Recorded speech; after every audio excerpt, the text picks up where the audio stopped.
Jesus Cristo disse: bem-aventurados os humildes de espírito, porque deles é o reino dos céus. Ele disse: bem-aventurados os que choram, porque serão consolados. Bem-aventurados os mansos, porque eles herdarão a terra. Bem-aventurados os que têm fome e sede de justiça, porque eles serão fartos. Bem-aventurados os misericordiosos, porque eles alcançarão misericórdia. Bem-aventurados os limpos de coração, porque eles verão a Deus. Bem-aventurados os pacificadores, porque eles serão chamados filhos de Deus. Bem-aventurados os perseguidos por causa da justiça, porque deles é o reino dos céus. Bem-aventurados quando, por minha causa, mentindo, disserem todo mal contra vós. Regozijai e exultai, porque grande é o vosso galardão nos céus, porque assim perseguiram os profetas que foram antes de vós. Essas palavras de Jesus Cristo ecoam há 2000 anos e ecoarão por toda a eternidade. Alguns homens e algumas mulheres na história da igreja acreditaram nelas. Acreditaram que Jesus estava certo, que isso é que é ser feliz. Isso é que é ser feliz. Ser feliz não tem nada a ver com o que eu tenho, tem tudo a ver com o que eu sou. Feliz é ser humilde de espírito. Feliz é chorar. Feliz é ser manso, prestar serviço.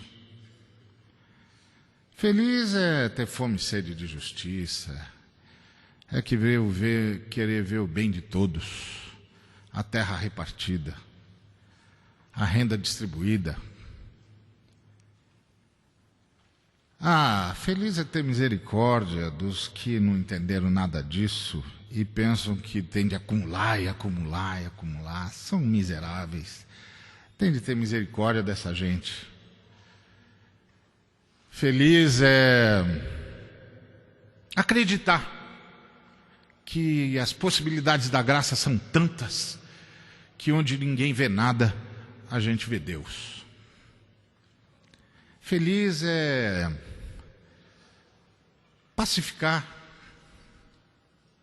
ajudar as pessoas a se acertarem, a se perdoarem, a verem que o ser humano vale mais do que qualquer coisa. Feliz é isso, que é ser feliz. Ser feliz é isso aí. É aguentar o tranco pela justiça. É olhar para Jesus e dizer: olha, Jesus, eu acho que eu nunca vou conseguir, mas eu vou ficar fungando no teu cangote, eu quero ser igual a você. Na história da igreja, muita gente acreditou nisso, viveu por isso, e por isso viveu. Eu quero trazer um amigo que acreditou nesse negócio, é o Carlos Queiroz. Esse meu amigo acredita nesse negócio. Ele acredita mesmo. E eu olhei para ele uma vez, ouvi o cara falando e falei: pô, esse cara acredita mesmo, meu. Ele acredita mesmo que é isso que é viver, caramba. É isso aí, então. E eu fiquei com o Carlos alguns anos e vi ele ser testado a desacreditar disso várias vezes. Eu ficava olhando e dizia: agora ele vai, agora a corda vai arrebentar, ele não vai segurar. Mas a cada movimento ele deixava claro: eu acredito nesse negócio que Jesus falou. Esse é o Carlos, meu amigo. Gosto desse cara de paixão. Choramos juntos, oramos juntos, sonhamos juntos. Vimos muita coisa acontecer. Acreditamos juntos que era possível mudar coisas que pareciam sólidas, cheias de concreto, de ferro, inamovíveis. E Deus usou esse cara para mover, e eu disse, caramba, eu preciso orar igual esse cara ora. Não é possível, porque ele conseguiu mexer no imexível, no inamovível. E Deus foi com ele. E foi com ele quando os caras que deviam ser com Deus não conseguiam ouvir direito Deus falando. E quando as pessoas não conseguem ouvir direito Deus, a primeira coisa que elas tiram da frente é Deus. E o pior é que fazem isso em nome de Deus. E você fala, você está brincando, né, Xará? Você está matando Deus em nome de Deus? Para com isso. Para com isso. Só você não está vendo o que você está fazendo? Escuta, você está atropelando Deus, ô idiota. Mas não adianta. Aí nessa hora, a única coisa que salvaria o cara era alguém que dissesse para ele, deixa de ser besta. Primeira vez que você louva a Deus dizendo isso, fala a verdade. Essa o Silvestre pegou a gente na curva, hein? Então percebe, essas coisas dão esperança para a gente. Então eu queria entregar a palavra para o meu amigo, do peito. Esse cabra é bom. Eu aprendi muito com ele, vi Deus fazendo coisa, e a melhor cena que eu passei com o Carlinhos foi quando eu fui visitá-lo na casa dele. Minhas meninas também foram, porque elas olham praia e acham que é o paraíso. Eu só vejo areia, mas elas acham que é o paraíso. Mas eu gosto de ver o mar. E aí ele disse para mim assim, ô Ari, amanhã de manhã você vai na minha igreja. Ah, legal. Igreja batuta mesmo, boa. Legal. Aí vou na igreja dele, estou esperando ele ligar o carro, arrumar as coisas, dizer para mim, vamos lá, Ari, já está na hora, e eu vejo que o cara não se mexe. Mas o Carlinhos está não tinha de ir para a igreja. Pô. Aí vejo um bocado de menino chegar. Menino. Montão de criança. Aí umas cadeiras arrumadas, as crianças sentam, ele senta e diz, vai Ari, vamos para a igreja. Que igreja? Aí eu falei, ele falou, essa aqui é a minha igreja. Eu falei, mas você não é líder de uma denominação? Você não é pastor de uma das maiores igrejas da cidade? Ele falou para mim, essa aqui é a minha igreja. Ali é só empresa religiosa. Agora, depois o cara perde o emprego e fala que eu que não ajudei. Então esse é Carlinhos, é uma alegria. Aí sentei lá com ele, com os meninos, e pensei, vamos ver o que ele vai ensinar para os meninos, e ele não ensinou nada. Eu falei, que bobagem, ele não vai ensinar nada? Não, ele não ensinou nada, ele começou a perguntar aos meninos, e os meninos ensinaram a gente. E eu falei, caramba, hoje eu fui para a igreja. E me dei conta que fazia tempo que eu não ia à igreja. Esse é o meu amigo Carlos. É uma alegria muito grande tê-lo aqui. Obrigado por ter vindo. E ele vai falar sobre uma igreja relevante para os pobres. É isso aí. Uma igreja relevante para os pobres. eu não lembro quando eu chorei em púlpito, então vocês me desculpem.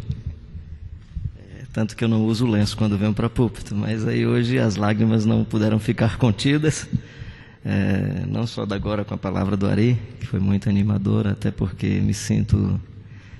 só estou acreditando no que ele está dizendo porque eu acredito em Deus, né? E sei que ele é um cara sério, tem discernimento, e aí isso serve para a gente glorificar Deus e exaltar o nome dele, até porque do lado de cá não dá para sair nada, honestamente, estou sendo honesto. É graça, bondade, misericórdia de Deus, sou o milagre da história, tinha tudo para não sobreviver, né?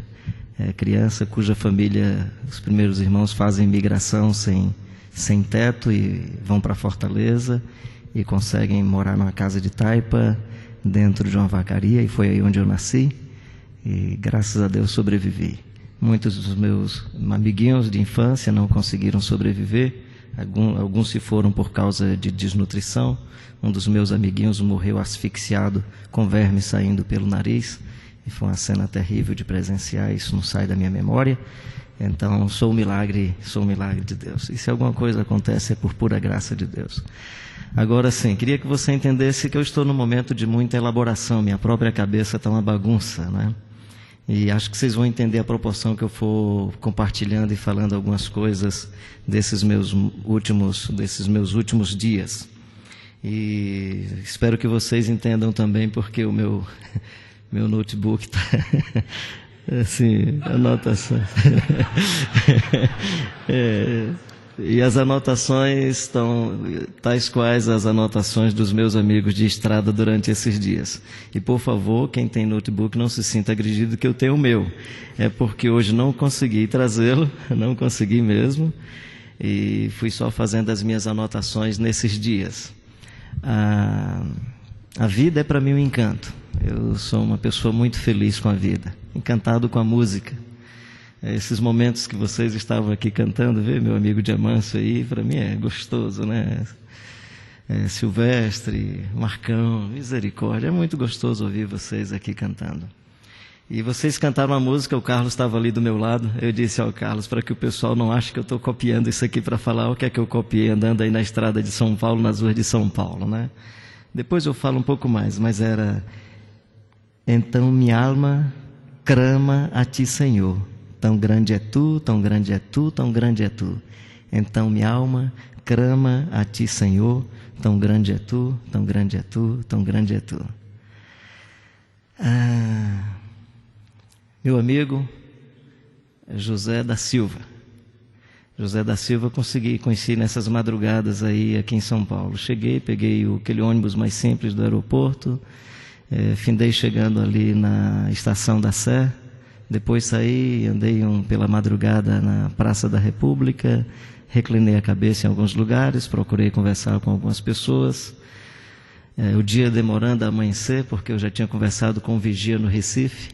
Acordei a madrugada, me deixou inquieto, isso não me acontece muitas vezes, resolvi sair e tal. Um senhor idoso estava vigiando o local onde eu estava hospedado, é um local simples, e aí ele disse: eu estou me sentindo mal, o senhor pode ficar aqui vigiando enquanto eu vou no banheiro? Eu digo: tranquilo, fiquei um bom tempo de vigia.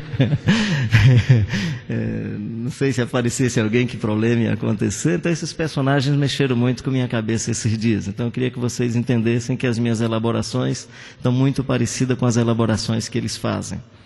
E aí, porque eu vi esse senhor cantando, resolvi me aproximar. Eu estava a essas alturas por volta de 7 horas, 7h30 da manhã, ali no viaduto do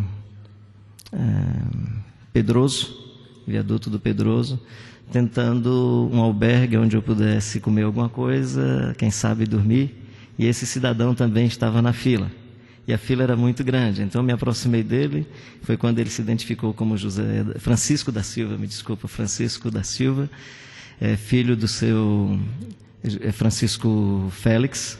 Nasceu ele, o rapaz que estava falando comigo, nasceu no Rio Grande do Norte, oeste do Rio Grande do Norte, quando ele citou a cidade de Alexandria, perto da cidade onde minha mãe nasceu, Tabuleiro Grande. E aí começamos, aí o papo foi jóia, papo vai, papo vem, conversa legal. Ele disse: o senhor não se preocupe não, porque eu cheguei primeiro na fila, eu já dei meu nome, o senhor ainda não deu o seu nome, mas quando me chamarem, como o senhor é mais velho, eu vou deixar o senhor ir primeiro. Eu olhei assim para a cara dele e tal, né? E aí, logo depois que ele falou isso, chegou um senhor de muleta. Ele, olha, o senhor vai me desculpar, mas se chamarem o meu nome, eu não vou deixar o senhor ir não, quem vai ter que ir é ele. E aí eu fui vendo os sinais do reino, né? Os últimos serão os primeiros, os menores serão os maiores, os mais fracos vão encontrar poder e graça de Deus, né? E fui vendo os sinais do reino no lugar onde eu esperava não encontrar sinal de vida e coisa nenhuma. E aí esse senhor resolveu ser meu companheiro. Aí disse, o senhor não se preocupe que eu cuido das suas coisas. Eu digo, tranquilo, não tem muito o que levar não, mas pode cuidar. E se o senhor tiver alguma coisa para eu cuidar, eu também cuido. Ele disse, não, eu só tenho esse sapato. Estava com a calça jeans um pouco surrada, uma camisa de meia por dentro e uma camisa de manga curta, e dizendo assim, não sei se eu e o senhor vamos encontrar lugar para dormir hoje. Porque aqui a gente fica na fila e talvez 2 horas da tarde nós temos que ir na prefeitura para nos inscrevermos na prefeitura e depois é que nós voltamos. Aí eu, puxa vida, né? Pensei em ligar para o meu amigo Hélito, metodista, porque ele podia quebrar um galho e dar um jeito. Eu digo, não, por enquanto deixa por aqui. E fui ficando, né? E aí apareceu um senhor, Antônio José de Souza, negro, um bracinho fininho, um pouco defeituoso. E comecei a conversar com ele. Deixa eu falar como é que ele estava se expressando, eu vou falar do mesmo jeito, da forma como eu escrevi, na sequência que ele fez as elaborações dele, eu fui só anotando, eu não consegui, assim, depois, quem sabe, eu vou fazer uma sistematização melhor. Era 8 horas do dia 6 de maio de 2007. Eu cheguei aqui, eu estava drogado, não sabia o que estava fazendo direito, pedi vaga e só consegui vaga para o dia seguinte. Como eu estava sob efeito de drogas, eu não sei direito como é que as pessoas me receberam. Em 2004, eu já tinha levado 3 tiros. Perdi o movimento no braço direito. E aí mostrou aonde que o braço dele tinha perdido o movimento. Eu era traficante de drogas. Entrei em confusão. Qual foi a palavra que ele deu? Deixa eu ver o que é que eu anotei aqui. Uma desavença com o dono da casa que eu morava e o traficante. Como eu não paguei os aluguéis, na frase dele, como eu não paguei os aluguéis, ele juntou-se com o traficante, vieram um dia e me deram 3 tiros para me matar, pegou no meu peito direito e eu fiquei com o braço defeituoso. Fiquei hospitalizado 1 mês no hospital Mário Covas, onde eu andava, eu ouvia uma pessoa evangélica dizendo para mim, Deus tem um plano para a tua vida. Nas frases dele, abri um parêntese, dizendo assim, o senhor sabe, né? Todo evangelho tem esse negócio de dizer que Deus tem um plano para a vida das pessoas. Então, toda a vida chegava, Deus tem um plano para a sua vida, Deus tem um plano para a tua vida. Eu não recebi amor do meu pai e não conheci minha mãe. Conheci meu pai aos 13 anos de idade. Eu fui mandado, quando criança, para um orfanato. Pela história, eu sei que foi a minha avó que me mandou. Orfanato Boa Esperança, em Minas Gerais. As pessoas do orfanato depois acharam minha avó. Esse orfanato não existe mais, segundo ele. Fui criado no pecado. Estou usando as frases dele. Vivi no meio do pecado e aos 13 anos já tinha me envolvido com muita bebida e com muita droga. Tive o primeiro filho aos 16 anos. Tenho hoje 8 filhos. Aqui em São Paulo eu já casei outra vez e já tenho 3 filhos. Tem 41 anos de idade, já é avô. O filho mais velho seguiu mais ou menos o mesmo ritmo de vida que ele. As meninas ficaram, aliás, lá em Minas ficaram os 5 filhos. Eles vivem com minha irmã. Eles pensavam que eu já havia morrido, eu já os conheci já bem grandinhos. Aqui no local, ia e voltava, aqui no local nós temos estudos bíblicos. E essa frase foi a que mexeu comigo, segundo ele. A luta em defesa de uma chance. Não tenho família, não tenho ninguém. Eu quero buscar esta chance. Peguei uma Bíblia e comecei a ler. Puxa vida, um homem morreu para me salvar, eu não acreditava nisso. Meu vício parece que tinha sido arrancado de dentro de mim quando eu comecei a pensar que um homem havia me salvado.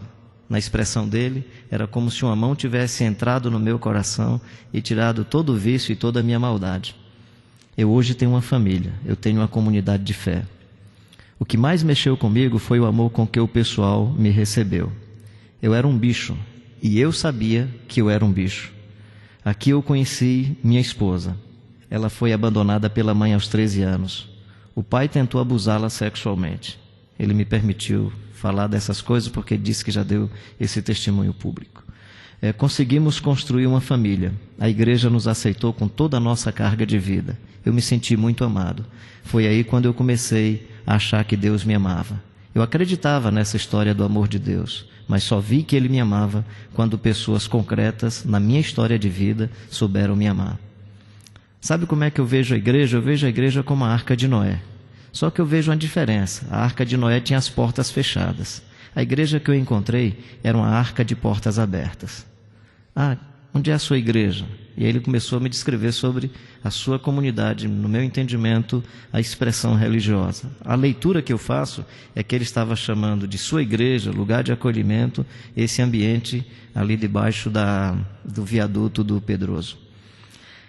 Segundo ele, dormem lá cerca de 260 pessoas. Na noite que eu dormia, tinha cerca de 380 pela estatística, o levantamento que as pessoas me deram acesso e eu pude ver. Na igreja que eu participo, há muita sinceridade, a gente percebe uma boa vontade. De repente, você que era contra a igreja, como é o meu caso, disse ele, e quando eu descobri o amor através das pessoas que dedicavam suas vidas, seu tempo e mostravam que realmente me amavam, não tem jeito, cara. A gente é atraído por esse amor, acredita em Deus e não tem jeito, começa a ler a Bíblia como está acontecendo comigo. Eu sinto falta quando eu não leio as Escrituras. Eu não era gente, eu não tinha nem documento. Aqui eu ganhei uma nova vida. Eu estava no fundo do poço, emoção, lágrimas, e Jesus me deu no poço a água da vida. Eu disse, que bacana, posso escrever isso? Não, você não só pode escrever. Isso era já mais ou menos 5 horas da tarde, eu ainda não tinha garantido a minha entrada, não tinha garantido a minha reserva para jantar e dormir. E aí ele disse, eu saí ontem no Jornal Nacional. Então o senhor não só pode escrever, se o senhor entrar, for no site lá, o senhor pode ver, o pessoal já recebia algumas ligações aqui no meu celular. Enquanto ele disse isso, uma ligação entrou, ele atendeu, era sobre o assunto, né? Pessoas, amigos dele trabalham num apartamento, em bloco de apartamento, com segurança, os amigos dele, cara, te vi no jornal e tal. E eu queria que a gente visse um pouco sobre isso, depois eu continuo.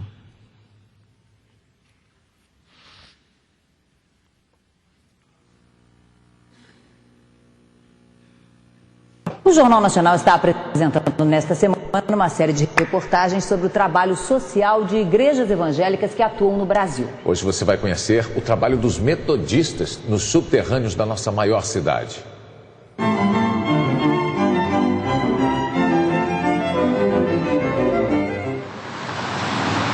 Eles estão lá, mas pouca gente vê ou quer ver.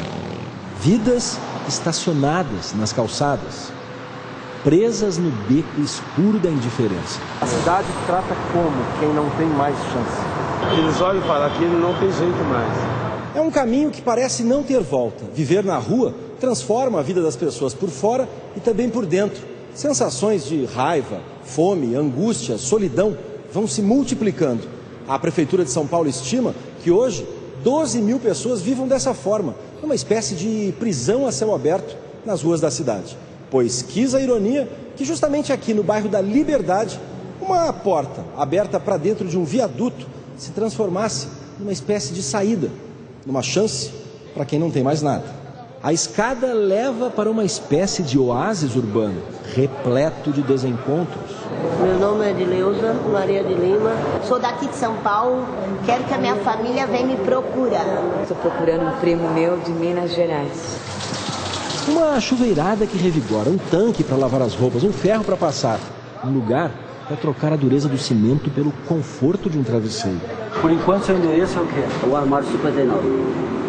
E daqui a pouco pode ser qual? Pode ser outra coisa melhor. Quer dizer que esse barulho da rua é um terror, ué. Um terror muito grande.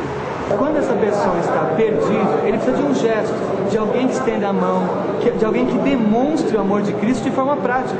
E é essa fé que nos faz olhar para essa pessoa e entender que ele foi criado à imagem e semelhança de Deus.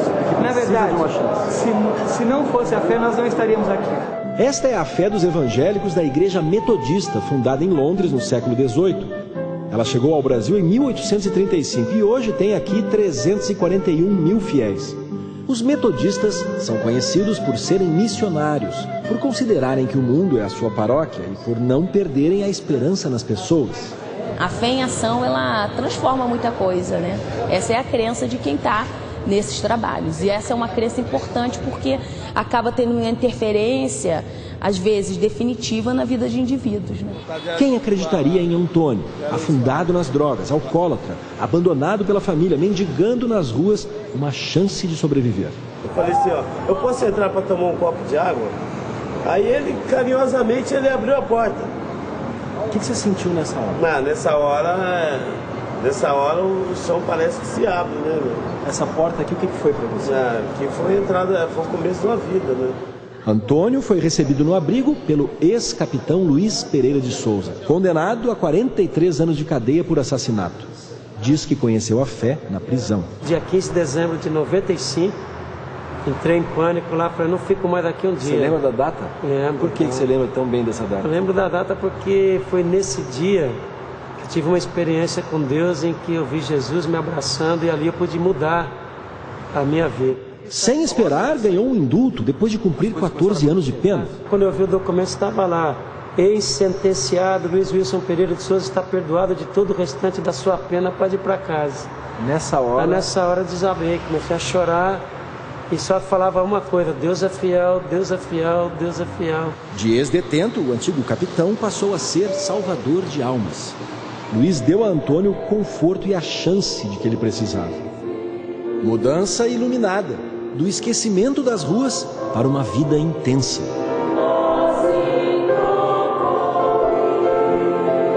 Neste mesmo templo, o ex-mendigo se casou com Teresa, também moradora de rua. Tiveram uma filha, conseguiu trabalho, uma vaga no hotel social da prefeitura, um lugar para morar. A improvável família sabe exatamente que nome dar para o que lhes aconteceu. Nós três aqui somos um milagre. 38 anos vivendo nas ruas. Bastaram 3 conhecendo a compaixão dos metodistas para que Antônio e Teresa recuperassem a dignidade. Eu cheguei a dormir na 23 de maio, aqueles buracos que tem na 23, cheguei a dormir ali.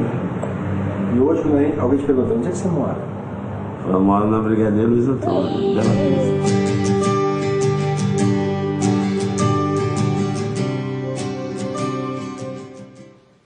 Amanhã a gente vai mostrar o trabalho dos batistas e dos adventistas com crianças do Rio de Janeiro.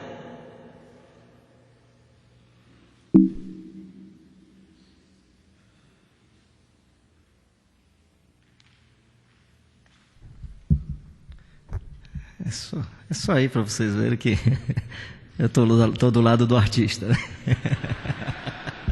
Legal, é legal demais, esse negócio é legal.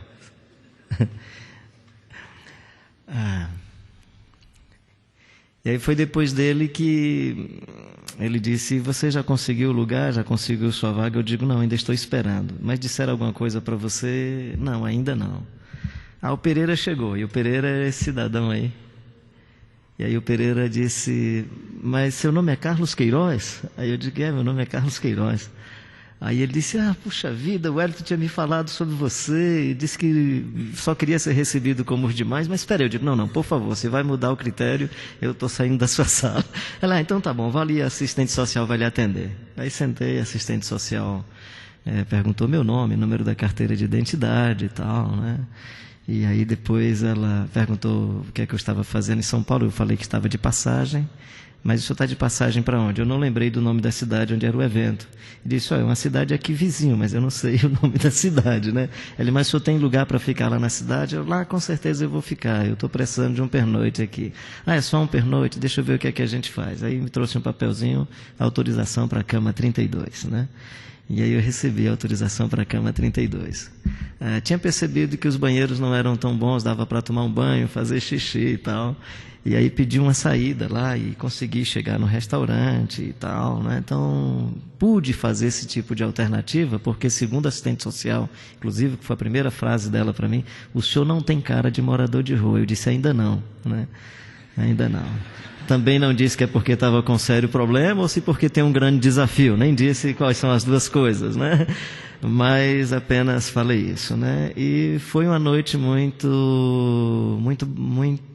intensa, né? No primeiro momento, é claro, um pouco assustado, porque houve um pouco de confusão por conta de um ventilador que estava só ventilando para as camas de cima e não para as de baixo, e os caras das camas de baixo começaram a reclamar e foram lá e mudaram o ventilador. Levantou-se um outro e disse que se mudasse o ventilador ia ter quebra-pau. Eu disse, puxa vida, vou ter que voltar ao meu tempo de apartar briga de gente que tal, né? Mas fiquei ali calmo, eles se aquietaram e deu para dormir bem. Amanheci o dia, né? E impressionado com um que me dava a impressão que estava insônia, com uma voz sempre diferente, e sempre uma voz meio que musicada, um tipo de sorriso e tal, né? Aí eu vi que não era uma cornetinha. Ele pega revista, faz uma cornetinha e fica tocando e também fazendo barulho, e passou a noite fazendo esse barulho, muito interessante. De manhã, do mesmo jeito, alguém que deve ter alguma necessidade de acompanhamento psiquiátrico e coisa assim. Falando desse acompanhamento psiquiátrico, me impressionou no dia à tarde uma outra manifestação, ou pelo menos um cenário, que no meu entendimento tem a ver com essa presença evangélica no Brasil. Não só o irmão que cantava lá, então minha alma clama a ti, Senhor, quão grande é tu, tão grande é tu, tão grande é tu. Um senhor estava um pouco nervoso, me parecia alguém já aí perto dos seus 60 anos, e um outro rapaz de bonezinho sentado na sua cadeira. Ele chegou e deu um chute na cadeira do rapaz, e o outro disse, está com demônio, o outro que estava assim perto, né? O que estava sentado, calmo como estava, continuou. Ele disse, não é demônio não, cara, que se fosse demônio eu só dizia sai em nome de Jesus e o demônio ia sair. Ele precisa de tratamento médico, mas fica tranquilo, ele só chutou a perna da cadeira, não chutou a minha perna não. Se tivesse chutado minha perna, eu daria dar massagem na perna, ele ia melhorar e tal. E falou algumas coisas assim, né?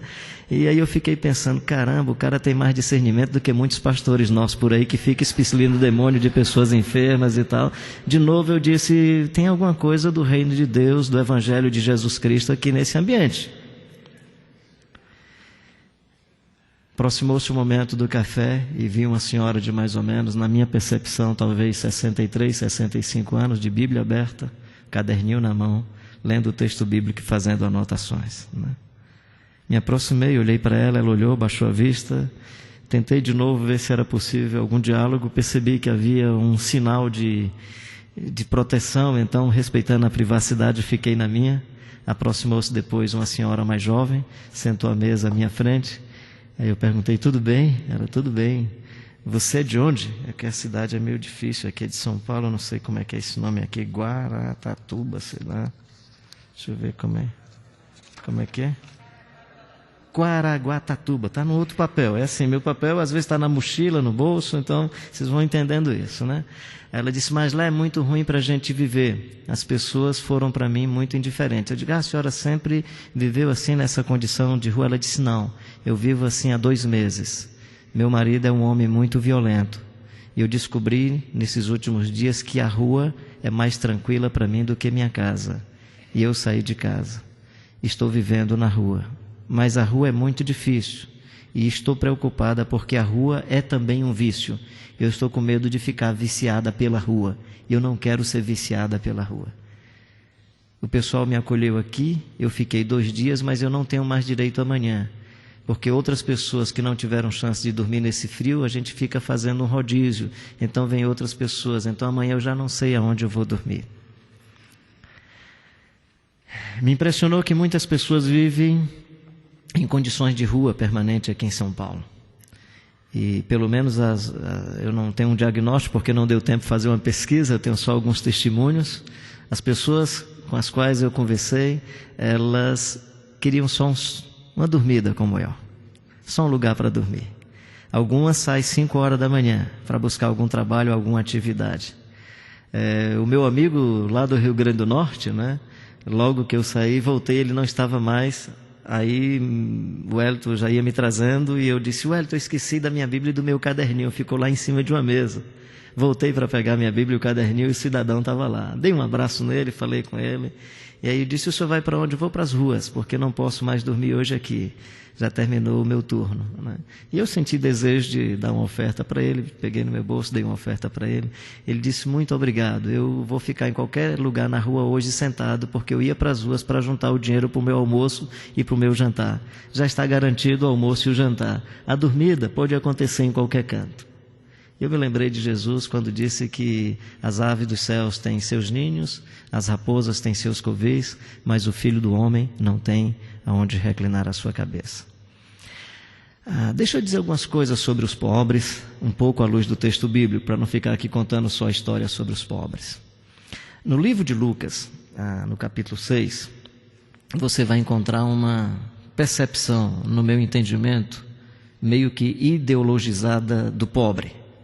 Lucas não fala felizes os pobres de espírito, ele diz felizes os pobres e ai dos ricos. Capítulo 6, versículo 20, depois ai dos ricos, 26, esse pacote sobre as bem-aventuranças de Mateus, o Lucas vai colocar as bem-aventuranças e os ais.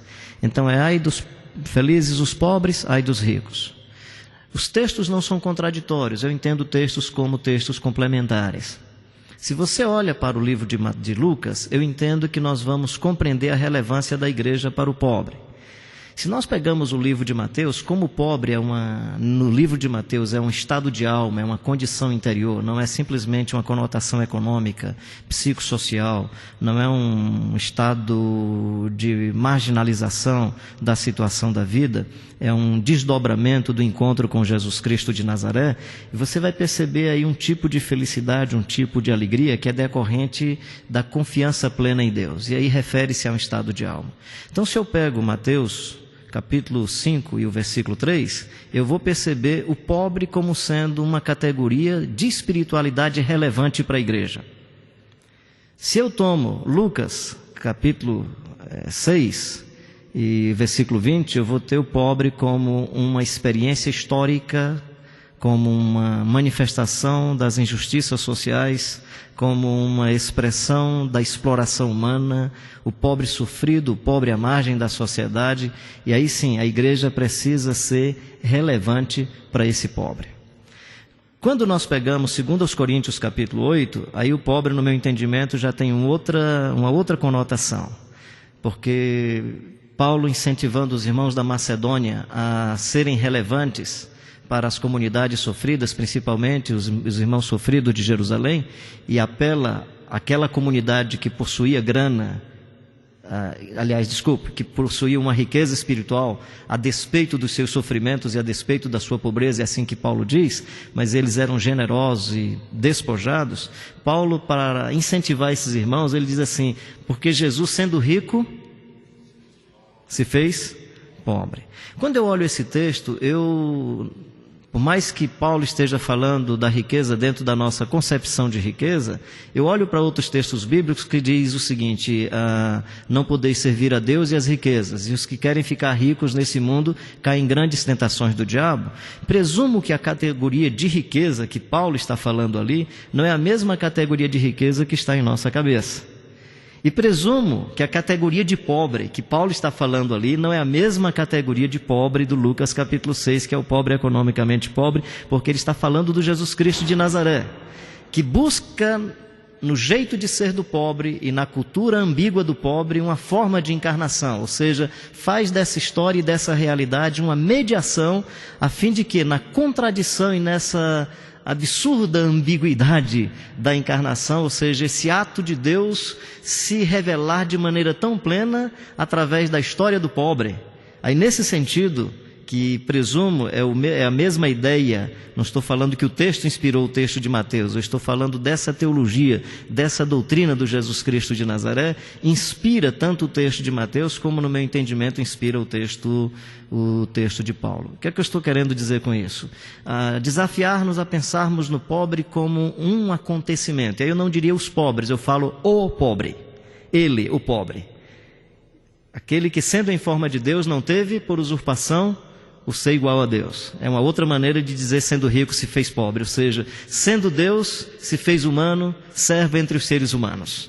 Sendo rico se fez pobre. E aí pensar no pobre como acontecimento, pensar no pobre como evento, pensar no pobre como essa encarnação de Deus na história. Eu não estou mais falando dos pobres de São Paulo, nem estou falando dos pobres nordestinos. Eu estou falando do Jesus Cristo de Nazaré, que busca na mediação e na história de uma família pobre a sua forma de encarnação no meio da humanidade. O Verbo se fez carne, habitou entre nós, cheio de graça e de verdade, e vimos a sua glória, a glória como do unigênito do Pai. E nasce na pequena Belém Efrata, pequena demais para figurar entre as milhares de Israel. E vai viver a infância e a adolescência na desprezível Nazaré. E pode de Nazaré sair alguma coisa que preste? E escolhe como os principais homens e mulheres da sua história ou da continuação da sua vocação e do seu ministério, pessoas simples como Pedro, o Tiago e João, considerados no livro de Atos como os analfabetos e letrados, a Maria Madalena, explicitamente no texto, uma mulher de uma vida muito complicada, a samaritano, uma mulher de vida suspeita, com relações dificílimas. Jesus faz da samaritana a primeira evangelista de Sicar. Possivelmente não seria sequer batizada nas nossas comunidades, dificilmente seria membro das nossas comunidades. Talvez o moço rico, sim, seria membro, tranquilo, ele dando o dízimo para ele estava bom. Jesus mandou o cara deixar tudo, só o dízimo, então era pepita para ele, né? Porque o problema do evangelho não é quanto que você doa, é com quanto você sobrevive. Essa é a questão da conotação, a conotação do evangelho. Então o moço rico daria 10%, todo mundo aplaudiria e tudo bem, ficava por isso mesmo, né? Como tem ficado por aí. Mas Jesus tem uma outra mensagem para esse pessoal. A mensagem de Jesus, de Paulo em 2 Coríntios 8, é: quem tem dê muito e quem não tem leve. Pode observar, para que quem tem muito não fique com sobra, e para que quem tem pouco não tenha falta.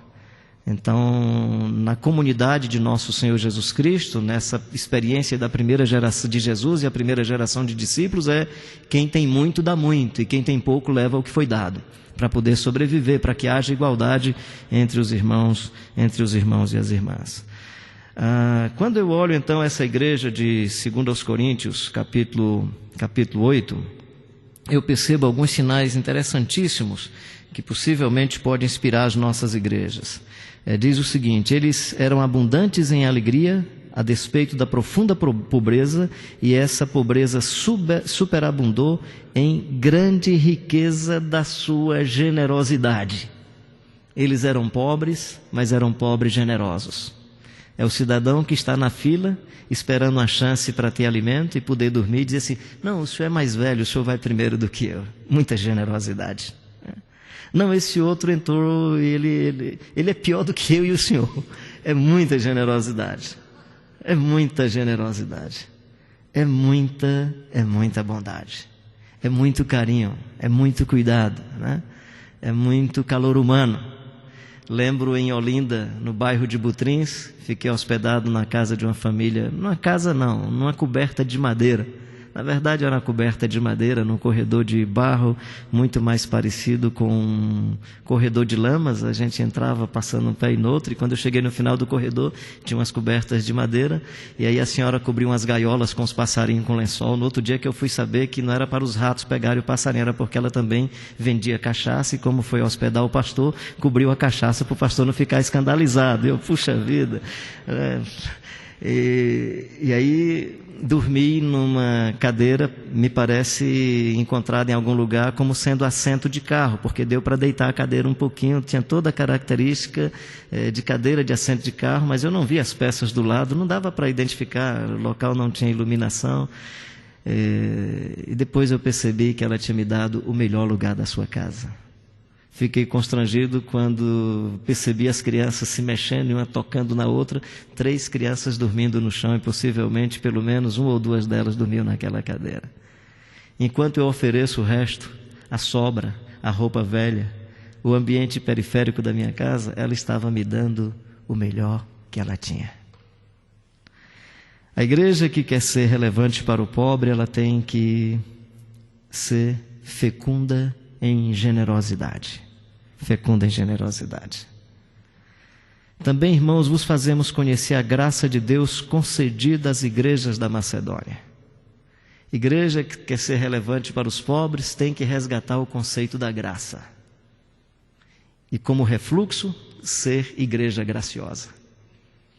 Isso só muda quando nós mudarmos as nossas concepções de oferta, quando nós mudarmos as nossas concepções de sacrifício e tudo mais. Ah, vou dar dinheiro porque Deus vai me dar muito mais. Irmão, dê porque Deus vai dar muito mais. Isso é paganismo judaico, mesmo que esteja no texto bíblico, meu querido. O judaísmo, por estar na história bíblica, não significa que é a encarnação perfeita do Evangelho. Jesus Cristo é a encarnação plena de Deus e ponto final, nada mais do que o Jesus Cristo de Nazaré. É dai e dá-se-vos-á, medida recalcada, sacudida e transbordante.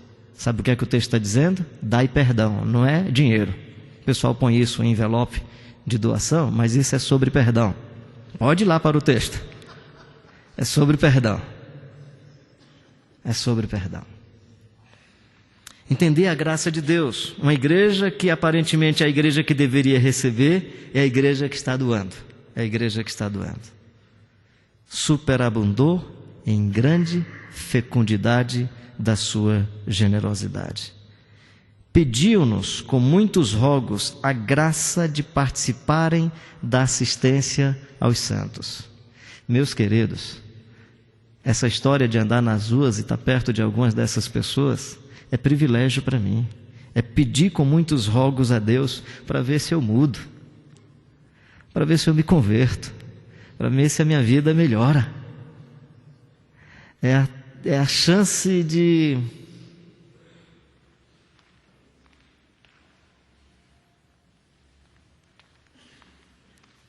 trazer o azulão para me proteger do frio.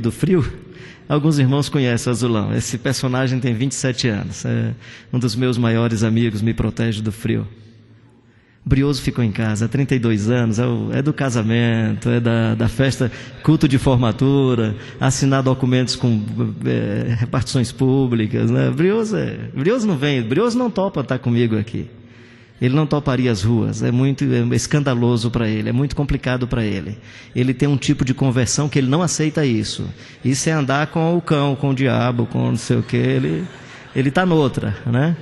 E ele vai comigo, o Brioso, como, assim, por favor, eu também gosto de teologia e tento fazer minhas elaborações teológicas, mas o Brioso, assim, a teologia para ele é algo intocável, né? Mais do que a verdade da vida, é a concepção que ele constrói. Bem, depois a gente fala sobre o Brioso, ele não está presente, eu não gosto de falar de pessoas ausentes, né? O Ariano Suassuna não, o Ariano Suassuna tem outro argumento. Ele estava uma vez na entrevista no Jô Soares e aí ele disse que ia falar de um cidadão. Aí o Jô Soares, peraí, mas o cidadão já morreu. Ele disse, pois é bom a gente falar quando o cara já não existe, quando falar pela frente é muito constrangedor. Então, mas eu quero manter essa história de não falar do Brioso na ausência dele. É a chance de mudar, né? Como Maria falou, tem sido momentos muito intensos de vida, vivência na visão mundial, um negócio muito gostoso. E no momento da conversa, dos diálogos para uma mudança da minha atividade na instituição, os colegas da Visão Mundial fizeram uma reunião lá em Salvador, e foi um negócio muito bacana, um negócio muito bonito. E eles tiveram a ideia de compraram uma sandália no Recife, sandalinha de couro muito bonita, enviaram a sandália aqui para São Paulo, mandaram bronzear, fizeram uma espécie de monumento, e assim como reconhecimento dessa história de andar de sandália, né? E aí eles me deram de presente a sandália. Quando eles me entregaram a sandália, eu olhei para a sandália e me veio aquele texto bíblico lá do Moisés, né? Tira a sandália dos pés, porque o lugar em que tu estás é terra santa. E a concepção não foi a ideia de terra santa, foi, com Deus uma sandália ainda é muito cara. Com Deus, uma sandália ainda pode atrapalhar, porque ela também pode se transformar num símbolo de poder, ou de uma humildade farisaica, ou de um estilo que não tem nada a ver com o reino. Então, cuidado com o símbolo do paletó e cuidado com o símbolo da sandália. A sandália ainda é muito, o paletó ainda é muito.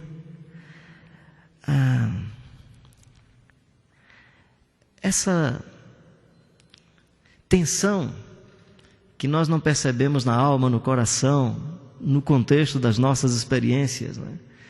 Aproximei-me de um grupo de moradores, pessoas que vivem nas ruas, em condições de rua, um grupo lá em Feira de Santana, e eu lembro, eu tinha batizado uns 6 deles, o Marcos Monteiro tinha me chamado para essa celebração, eu já conhecia alguns deles, cheguei e comecei a bater papo e tal, perguntei como é que eles estavam, e aí um deles falou que estava tudo muito bem, com eles estava bem, e um tinha melhorado fazia mais ou menos uns 3 dias. Ele disse, olha, todo mundo aqui vem bem sempre, mas tinha o empresário entre nós, e ele vivia triste, né?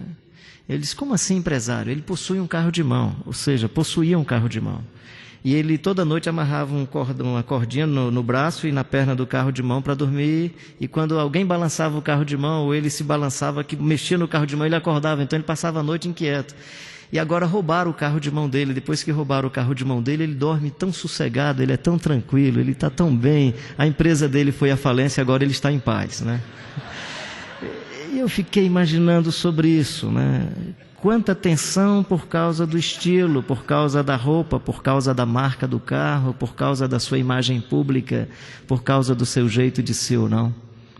Lembro na igreja Bethesda, em Natal, num café da manhã, com pessoas que moram nas ruas, eu ia fazer uma ilustração, e aí eu pedi, o senhor que estava do meu lado, o seu José, o senhor pode me emprestar essa mochila e esse rodo que está aí com o senhor? Ele disse, a mochila eu empresto, o rodo não, esses rodozinhos pequenos de limpar para-brisa de carro, né?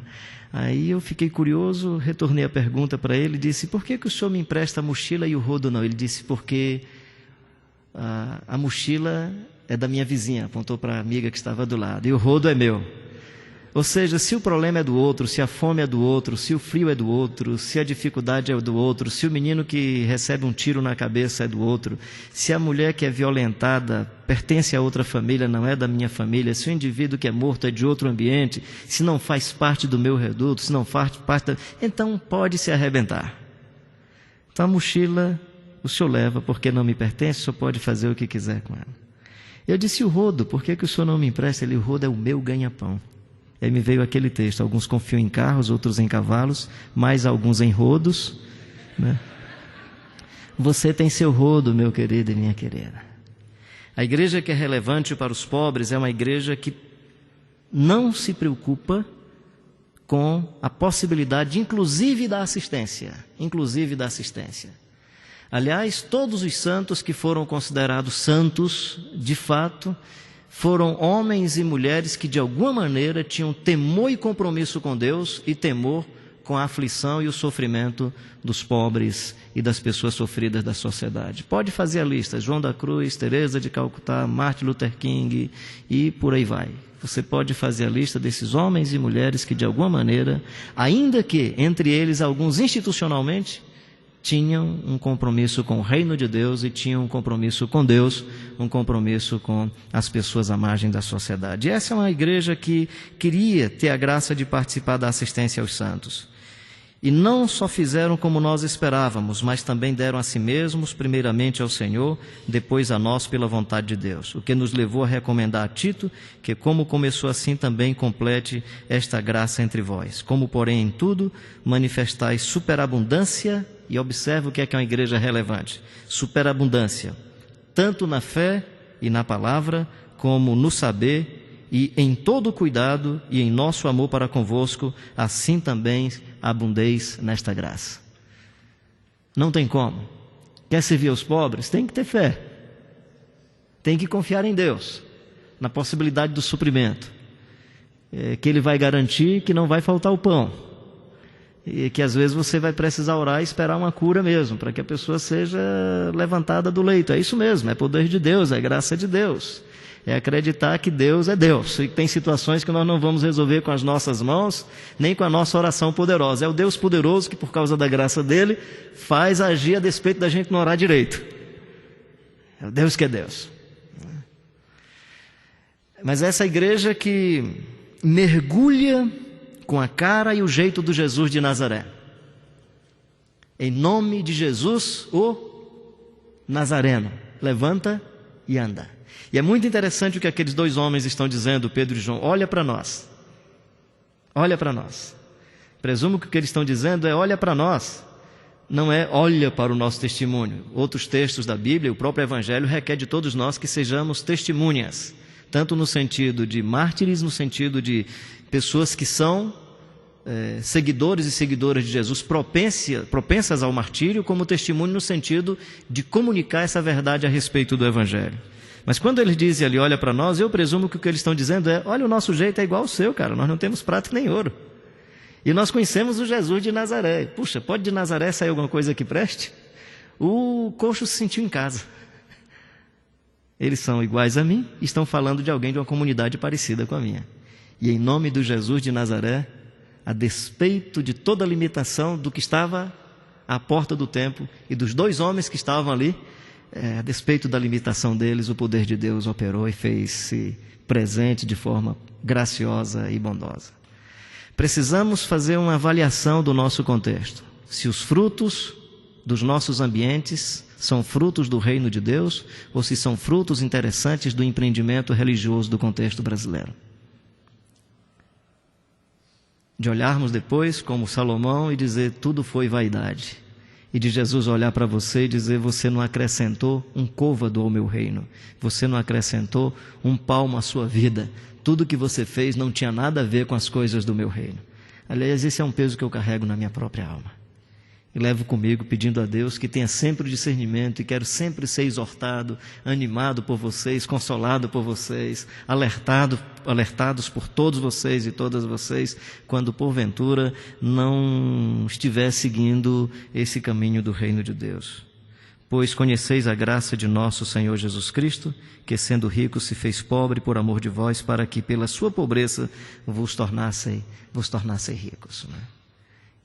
Vos tornassem ricos. Se o rico do texto anterior sobre Deus não tem a ver com os nossos códigos, o rico desse texto também não tem a ver com os nossos códigos. Eu gosto muito da palavra fecunda, para que sejam fecundos em fé, para que sejam fecundos em virtudes, para que sejam fecundos em boas obras, para que sejam fecundos na vida de nosso Senhor e Salvador Jesus Cristo. Queria desafiar a sermos uma igreja a serviço da humanidade. Jesus Cristo veio para servir e disse que não veio para ser servido, veio para servir. Que nós possamos construir uma diaconia política, que nós possamos construir uma diaconia da evangelização ou diaconia da palavra, que nós possamos construir uma diaconia de transformação da sociedade, o sonho de que nós possamos construir melhor essa nossa sociedade com outros paradigmas, com os paradigmas do reino de Deus, à luz da vida do Jesus Cristo de Nazaré, que sendo rico se fez pobre, nasceu de uma família muito simples, viveu em estilos muito simples. E na entrada triunfal em Jerusalém, não posso esquecer isso, nunca esqueço. O pessoal do Betel já me deu até um jumentinho de palha de presente, porque toda vida que eu falo do Jesus de Nazaré, tenho que dizer que quem é Deus não precisa de nada mais, nada menos do que um jegue para ser reconhecido que Ele é Deus. Nada mais, nada menos. Montado num jegue, cena digna de vaia, as pessoas vão reconhecer que Ele é o Messias enviado pelo Pai. Quem sabe nós precisamos de holofotes, de helicópteros, de coisas para impressionar. Jesus não, meu querido. Ele é a encarnação de Deus na história e montado num jegue, todos vão perceber que Ele é Deus. Pendurado na cruz, todos vão reconhecer que Ele é Deus. E que a igreja é relevante para os pobres, seja uma igreja que sonha com a cruz como projeto de morte, se necessário for. Nós cantamos um dos hinos que eu acho mais lindos da nossa história evangélica. Sim, eu amo a mensagem da cruz, até morrer eu a vou proclamar. Coisa linda. Mas o poeta tem uma recaída. Pode observar, no coro. Ele ama a mensagem da cruz, ele gosta da mensagem da cruz, mas ele está desejoso de trocar isso por uma coroa.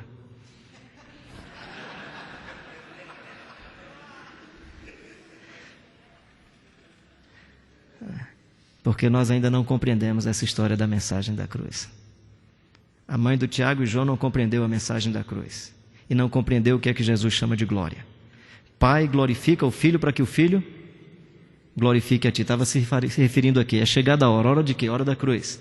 Porque, meus queridos, é na cruz que a graça de Deus se manifesta em plenitude. É na morte de Jesus que a misericórdia e o amor de Deus se transformam em teologia profunda. É a partir da cruz. Agora, é também na cruz que surge a esperança da ressurreição, da vida do sofrido. Então, os pobres que sofrem são crucificados não porque têm o mesmo projeto de Jesus, eles sofrem e são crucificados por causa da injustiça. Agora, Jesus optou por um caminho e por um jeito, que é o jeito do pobre, que gera cruz, que gera morte, que gera sofrimento, que gera dor, que gera perseguição. Foi essa a opção de Jesus. Eu não creio na história de que o pobre é tão crucificado quanto ele. Eu acho que ele fez a opção de seguir esse caminho que, em geral, leva o outro à morte, à crucificação. E aí, nesse sentido, nós temos que pensar como igreja. A igreja da Capadócia, Bitínia, da Ásia Menor, a igreja de pobres, de quem não tem etnia, o texto é: vocês são raça eleita, sacerdócio real, nação santa, povo de propriedade exclusiva de Deus. Para os de Laodiceia, vocês pensam que são ricos, abastados, que estão cheios do poder de Deus. Vocês não sabem, vocês são miseráveis, pobres, cegos e nus. Há uma mensagem para essa igreja que sofre por conta da injustiça humana, das conjunturas, por conta das estruturas desumanas. Há uma mensagem para essa igreja que é a mensagem de esperança. E aí, nesse sentido, a cruz de nosso Senhor Jesus Cristo é esperança por causa da sua ressurreição. É possível o sofrido com Ele ressuscitar. É possível o que não tinha esperança ter esperança. É possível cantar: então minha alma clama a Ti, Senhor. Tão grande é Tu, tão grande é Tu, tão grande é Tu. E por que o Senhor continua cantando isso? Continuo porque eu vi os crentes lá no meu interior cantando, e eu aprendi isso, e quando eu estou angustiado eu canto, e isso me dá alegria e coragem de viver outra vez. Mas o senhor foi de alguma igreja evangélica? Não, eu sou de uma família muito católica, eu não sei ainda o que é que eu sou. Mas toda vida que eu me lembro de Deus eu canto: então minha alma clama a Ti, Senhor. Tão grande é Tu, tão grande é Tu, tão grande é Tu. A esperança que o Evangelho pode dar a você e a mim. E dizem que a melhor palavra é quando alguém diz para encerrar. Para encerrar, meu querido e minha querida,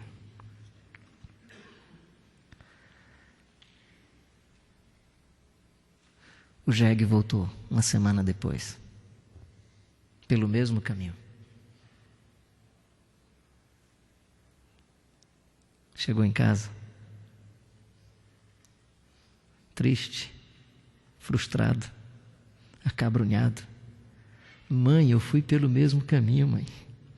Eu pensei que o pessoal ia cortar galhos de árvore e jogar sobre o chão, tirar as capas e jogar de novo. Mãe, não aconteceu nada, me deram pedradas. Quando eu fui entrando no templo, mãe, foi pior ainda. Nem deixaram. É, meu filho, quando você me disse que estava saindo de casa e ia fazer o mesmo percurso, eu sabia que ia acontecer isso com você, porque você foi sozinho. E você sozinho, meu querido, não vai acontecer nada. Não estou chamando você de jegue, não, estou falando dele lá. Por favor, né? Eu quero continuar respeitando você. Mas o jeguezinho, quando voltou sem Jesus, não aconteceu nada. E se acontecer algo de extraordinário com você, e se for sem Jesus, peça perdão a Deus, porque deve ser de outra fonte, de outro lugar. E aí, quem sabe, nós vamos aplaudir e celebrar coisa que Deus diz: não estou nisso com você. Isso é só reflorescimento religioso. Isso é só empreendimento que cresce como cresce o futebol. Isso é só empreendimento que cresce como cresce o carnaval. Isso é só fenômeno religioso que cresce como qualquer outro fenômeno. Uma igreja relevante para os pobres, ela vai buscar critérios do Evangelho e critérios do reino de Deus, à luz da vida de nosso Senhor Jesus Cristo e da primeira geração de discípulos, para saber se ela está sendo relevante ou não para os pobres. Que Deus abençoe meu coração, minha vida, sua vida, seu coração, seu compromisso com o reino de Deus, seu compromisso com o Evangelho, e que a graça do Senhor seja sempre bondosa e seja sempre uma vertente presente, que ela venha nos batizar, nos aspergir sempre, que as virtudes e o poder do Espírito Santo estejam sobre as nossas vidas hoje e sempre. Amém.